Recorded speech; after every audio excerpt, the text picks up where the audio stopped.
Hi, friends. I'm Bailey. Welcome to my corner of the internet. I hope you're all doing well today. Please take a moment, like, subscribe, let me know where you're coming from and what you're drinking today. Thank you all so much for all the love and support. I'm going to tell you today's story to the best of my ability, taking very public information and filtering it through my own unprofessional opinion. Please do your own research and form your own opinion. As uncomfortable as it is for us to talk about these stories, imagine how difficult it is for the ones that are affected. We owe it to them to acknowledge their unbearable experiences, learn something from it, and raise awareness. Today's riddle: I make the leaves green and make people cry. I make cats jump and dogs bark. I make pancakes brown and make your champagne bubble. If you squeeze me, I will pop. But if you look at me, you'll pop. Can you solve the riddle? Maria Lizette Nemeth was born in Peru on April 24th, 1984, and she later immigrated to the United States. She was described as a soft spoken, private, young, pleasant woman who enjoyed photography and hiking. According to her family, she was just as beautiful on the inside as on the outside. In 2006, 22-year-old Maria married a man named Norbert Nemeth. They divorced 8 years later in 2014. Maria was nervous about going on any more dates. She was a woman in her 30s. She was living the single life, but she entered the dating scene and she met Fidal Lopez. When they first met, he seemed very charming and intriguing, and she definitely wanted to get to know him even more. Some sources indicate that the couple had met in a nightclub, while others indicate that the two actually met at Maria's work. Ida Lopez and his twin brother were born on March 28, 1991. They grew up in Havana, Cuba during the 90s when Cuba wasn't a safe or prosperous place to live, let alone grow up. During this time, Cuba began to creep into serious economic depression, and there were extreme economic shortages. Cuba had constant fuel and food shortages and limited its citizens' electricity that could only be used for 4 hours per day. I cannot imagine. At the age of 16 years old, Fidel relocated to Florida to pursue a better life than he could have achieved in Cuba. After arriving in the States, he dropped out of school in, I think he said, the 10th grade. Fidel was the guy that played his music just a little too loud and drove his car just a little too fast. He had some minor infractions, but he went on to trade school to get his mechanic's license and he started working at a truck stop in Davie. Before he met Maria, he had actually been married as well. It didn't last long though, but he and his ex ended up having two children together during the course of their relationship. When Maria and Fidel met, they both truly seemed to hit it off with one another, and they started dating toward the end of 2014. Their age gap was obvious as Fidel was only 24 and Maria was in her 30s at this time. But it didn't get in the way of their feelings for each other, and the romance began to blossom. Now, this is extremely odd for someone like me. Maybe this is normal for other families, other people. If it is normal, drop that in the comment because I'm interested to know. But when things started getting serious between the two of them, Fidel and Maria, Fidel had invited her to come and live with him, which is where he also lived with his ex wife and their two children. According to Fidel, the two were divorced, but they were still living together to save on some bills. Now, I don't know if that part actually happened, but it seemed that at some point Maria and Fidel moved in with Fidel's family. Maria had previously worked in retail and medical offices, but in mid 2015, she was working at an apartment complex in Sunrise, Florida. She and Fidel had applied for an apartment in the same complex that she was working. The application was approved and they were finally moving into their own apartment home. Now, I actually work for an apartment community. I've done this for many years now.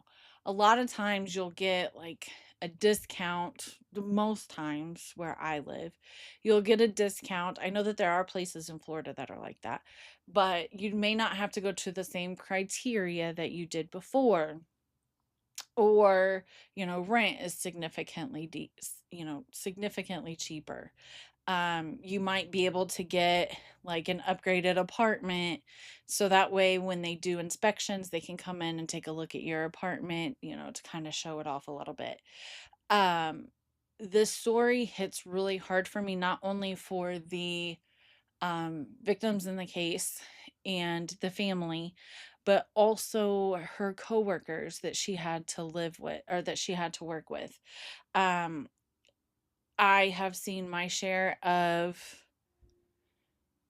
not so great things working in the apartment community, and I can't imagine actually knowing that some of those things may have happened to someone that I work with, someone that you're getting to know. You work with the people probably more than you're at home, and I can't imagine what they were feeling when all of this went down. Also, you don't just tear down the apartment.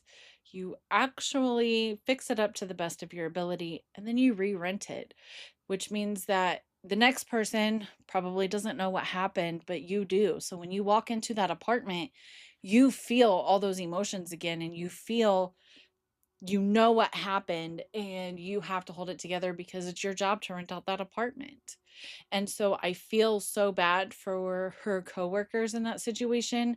It is just truly heartbreaking to know. I wonder if they even stayed in their position or if they got out. I know people that has gotten out of the apartment industry field because of witnessing or knowing about something so horrific. So I can't imagine, but my heart broke for them as well as the victims in this case, the victim and her families. Back to Maria. Now, while they hadn't gotten any furniture, she was so happy to be living with Fidel, and they were finally in their own place, able to actually have some privacy and be on their own. It was just the two of them, and the dreams that they shared seemed so close now that they were alone together. On the evening of September 19th, 2015, the two had dinner and drinks to celebrate 1 week of living together. 1 week of them living together in that apartment. 1 week.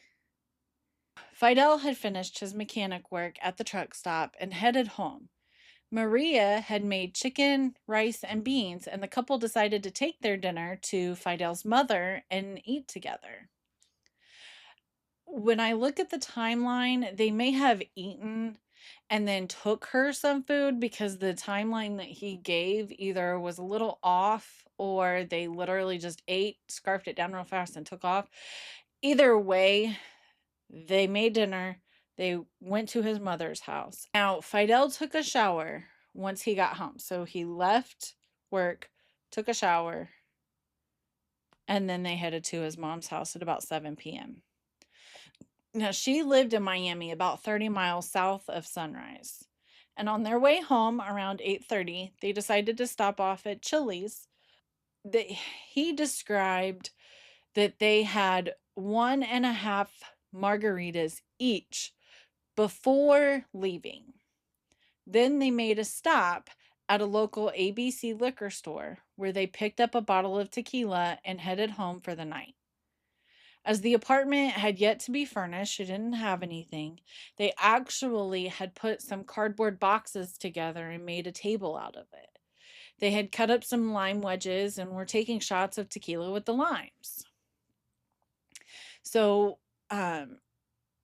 they were listening to music on one of their phones. So it just seemed like it was just trying to be a good chill night, just kind of relaxing. Apparently, they had drank half of the bottle. And according to Fidel, they began arguing because Maria talked about how much she missed her mother.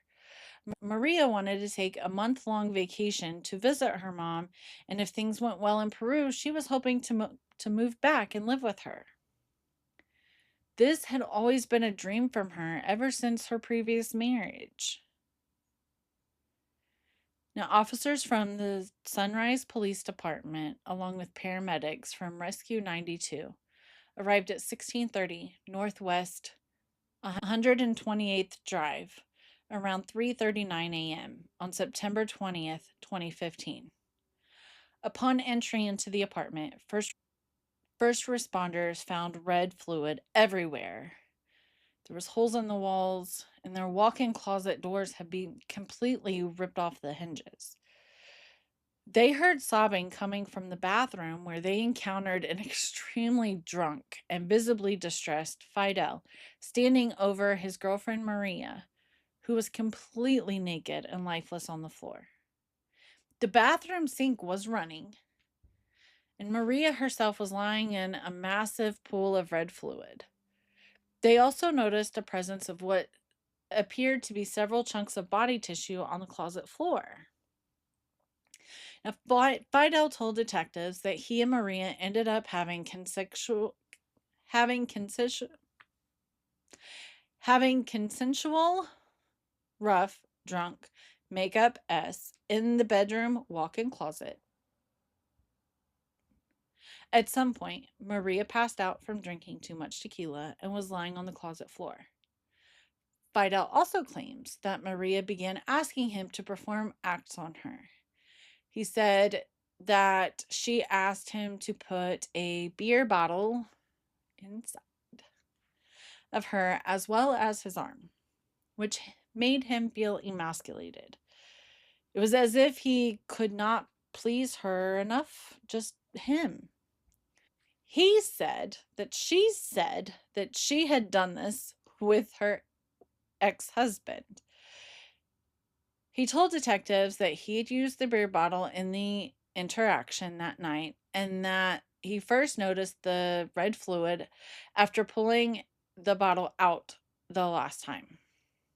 He told them that she got sick after the S and had to go use the bathroom and throw up. While she was doing that, he went over to the balcony, had a quick smoke, and that when he came back, Maria was not breathing. But his story continued to change over and over during the course of the interview. Now, I watched this interrogation. I find trials and interrogations interesting. And it was a lot of back and forth. Some of it was hard because of his accent, but it was odd. And I still don't have a whole complete timeline down of exactly what happened.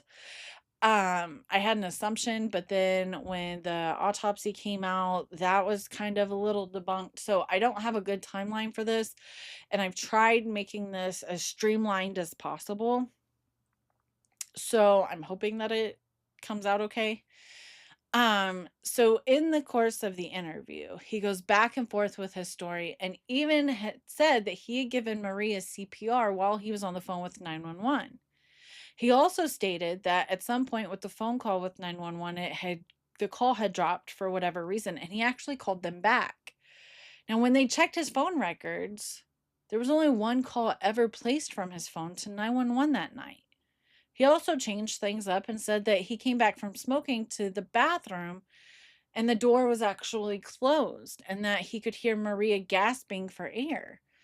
Now, that was in direct contrast with the things that he said on the 911 call, such as his comment to the operator that she wasn't breathing, and his comments to detectives in his first story, where he told them that he came in and she wasn't breathing. Also, gasping for air, throwing up, not being able to breathe, like all these things are becoming a little interchangeable, apparently. Fidel told detectives that Maria had said her ex's name twice, and that is when he flew into a rage. He started smashing things in the apartment, and Maria was unconscious in the closet when the holes in the wall shattered, the back door, and other damage all happened. After he was done destroying the apartment, things got way worse. He went in the closet and inserted both a beer bottle and hair straightener into Maria's front and back. He also inserted both his fists in the front and back and inserted his arms all the way up to his elbow. From my understanding, he took her to the bathroom, splashed some water on her face. When that didn't work, he washed his own hands in the sink in the bathroom and then he went out to go smoke. He began to panic while outside smoking, and that's when he claimed that he went back into the apartment and found her. Eventually, they get out of him that he also tried to conceal some of the evidence that was in the closet. Several times, he was telling the detectives that he definitely didn't reach an O because he hated the red fluid so much and that it was coming from her and it freaked him out. One of the detectives demonstrated to Fidel that if he were to put his arm inside of Maria, as he claimed, that he would actually be touching the organs inside of her. That they asked if she had ever read fluid before because I'm guessing that it came out at some point somewhere that she had Hep B. That would sometimes lead to red fluid due to complications from the disease. He said it had never been that severe and that she had never bled that much. He also said that it was the first time that they had tried doing anything like that. Almost every time Fidel is backed into a corner with a question that he can't answer, he's like slumped forward and proclaimed how drunk he was or said he didn't know what happened countless times during this interview. Now they had been going in circles for quite a while. I think it was like 4 hours or something. I could be wrong. I could be completely wrong, but I feel like it was like 4 hours. The detectives decided to take a 30-minute break. They went behind the glass to watch Fidel and his actions. This is very normal. A lot of times when you're brought in for an interview, they'll put you in a room and then they'll just watch you for the first little bit. Then they'll come in and talk to you, take a break, and then watch you some more, see what all you do. And they use it against you, by the way. And then they'll come back in and go from there. So during this 30-minute break, they went behind the glass to watch him and his actions. Now, you would assume that his girlfriend's gone and he's being questioned and I mean, I guess he would still be drunk. So his actions would be a little off, but maybe even sleep. Alcohol would make me want to sleep. So instead, what is Fidel doing?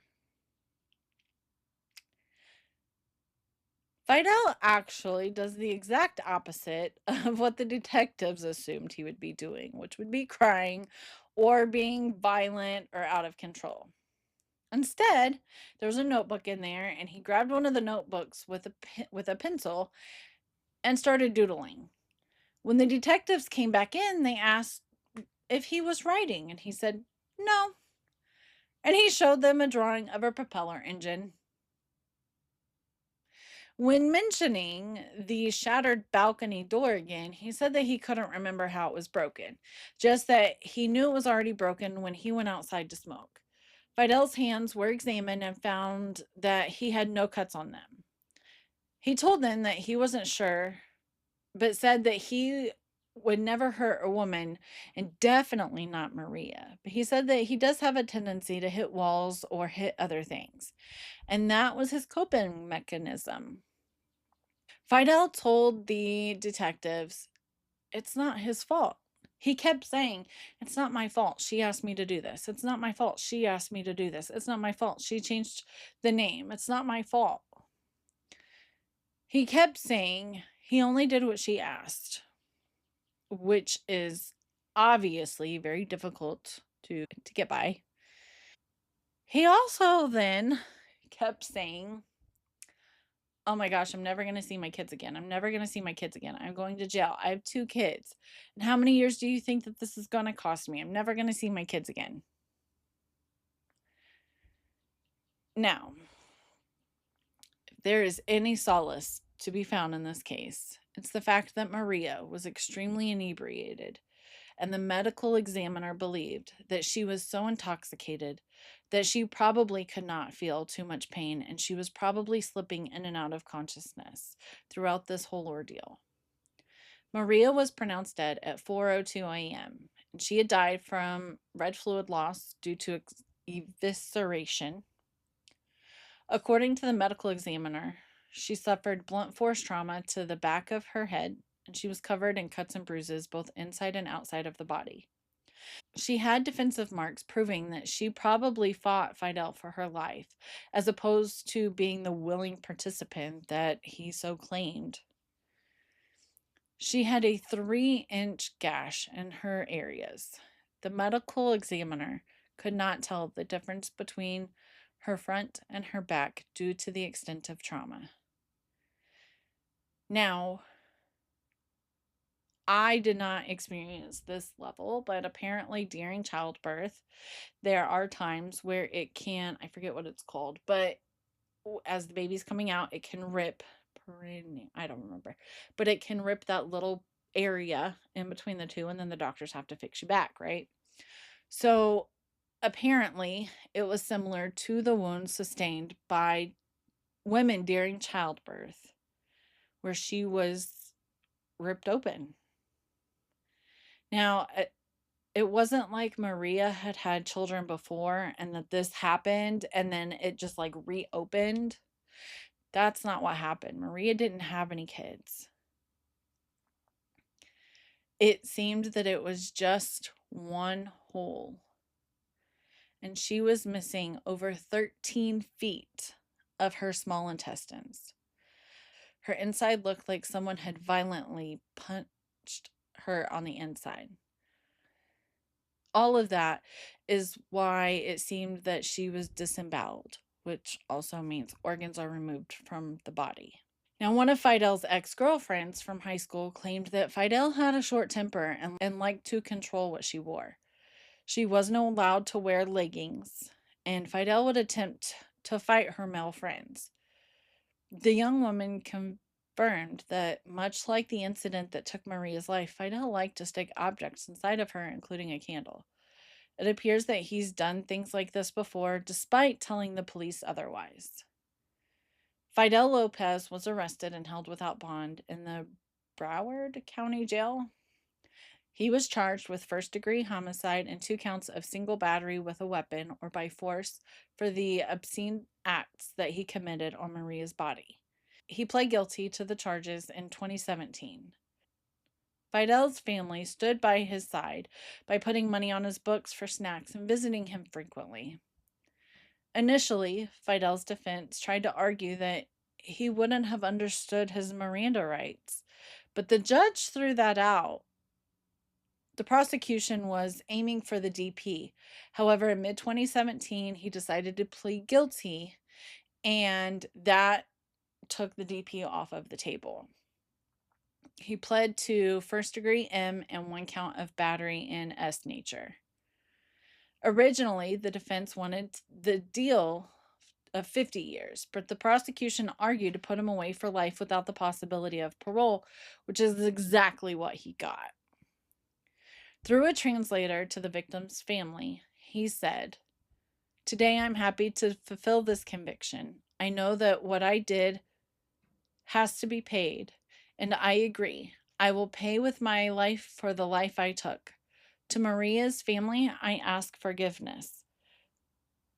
Fidel's mother, who described him as a loving son, also apologized to Maria's family. She said, "We'd like to apologize and say we are devastated too." Maria's father told the judge that they remain devastated and have only Maria's memory to cling to. He said, "If I had to summarize the life of Maria, it would be very difficult to express in few lines. I just want to tell you that she was and will continue to be the model of affection, effort, perseverance, and love of humanity." Fidel was sentenced to life in prison without the possibility of parole, and he's serving that sentence in Calhoun Correctional Institution in Bloutsville, Florida. He kept saying, she changed my name," he said. "She called me the name of the other effing guy, and she said it twice, and she was wrong, and she was confusing me with him. At that point, I got mad, got really, really mad." Now, as far as the destruction, I believe, since they did not find any like punching wounds on his hand, I believe he was probably picking up stuff and throwing it. I think that that would explain especially how the glass got busted.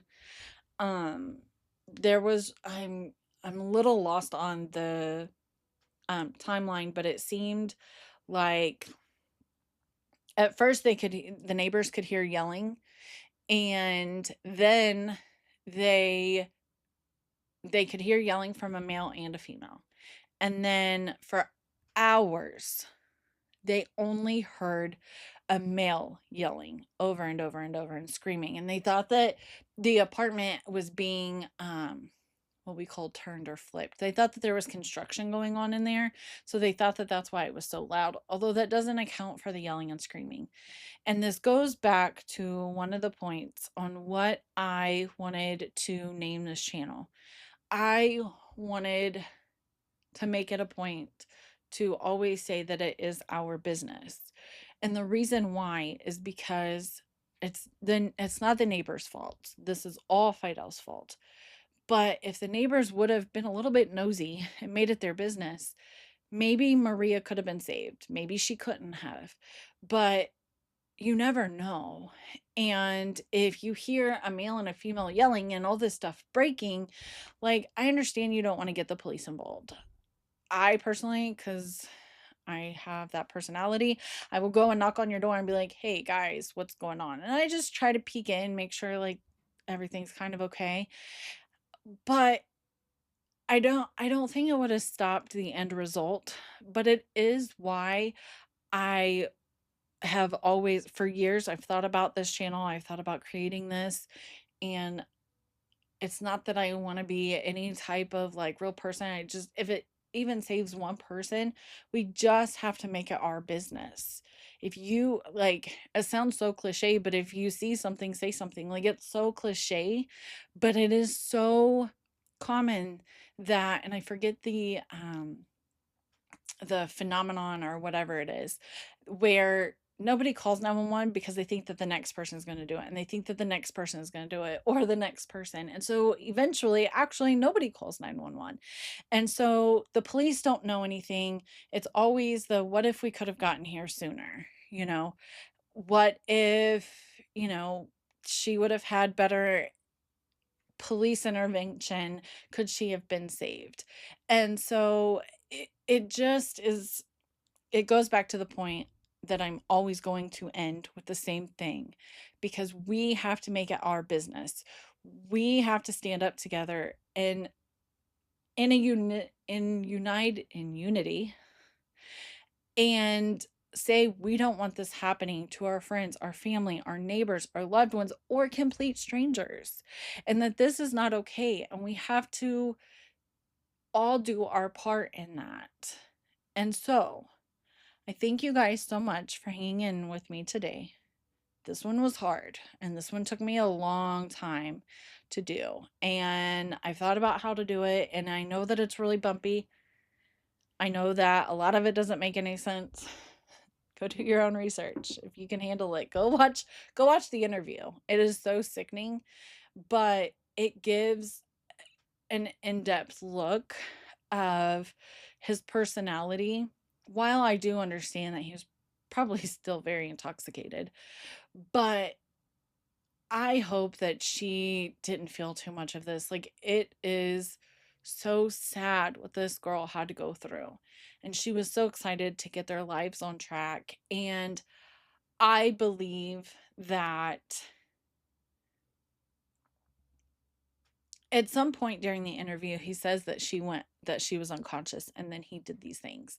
Now, they also had a fight before, and based on the neighbors' views, it seemed like they were fighting, and maybe they just kept drinking, or maybe he did something and knocked her out. And typically, you don't start in a closet.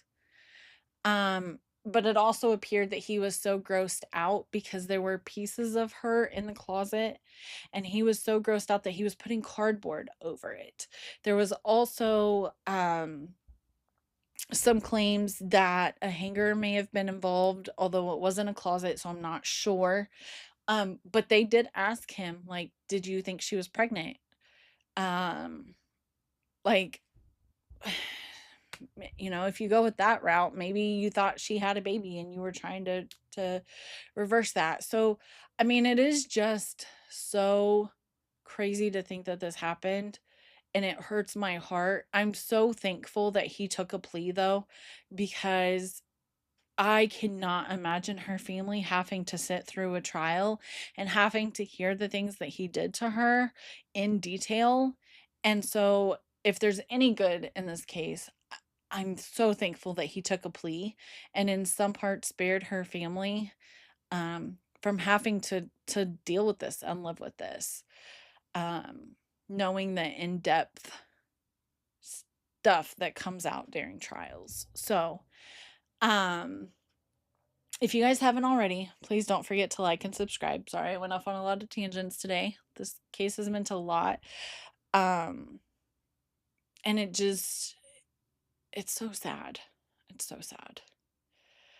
Before I leave you, today's riddle. And I wonder how many of you got this, because I truly didn't know what the answer was. I had to look it up. Today's riddle. I make the leaves green and make people cry. I make cats jump and dogs bark. I turn pancakes brown and make your champagne bubble. If you squeeze me, I will pop. But if you look at me, you'll pop. Can you solve the riddle? The answer is no. All of those things are all jumbled up messes that make no sense at all whatsoever. The actual question is, can you solve the riddle? And the answer is no, because the riddle is insolvable. We must avoid looking the other way and saying it isn't my business. We need to step up together because it is our business.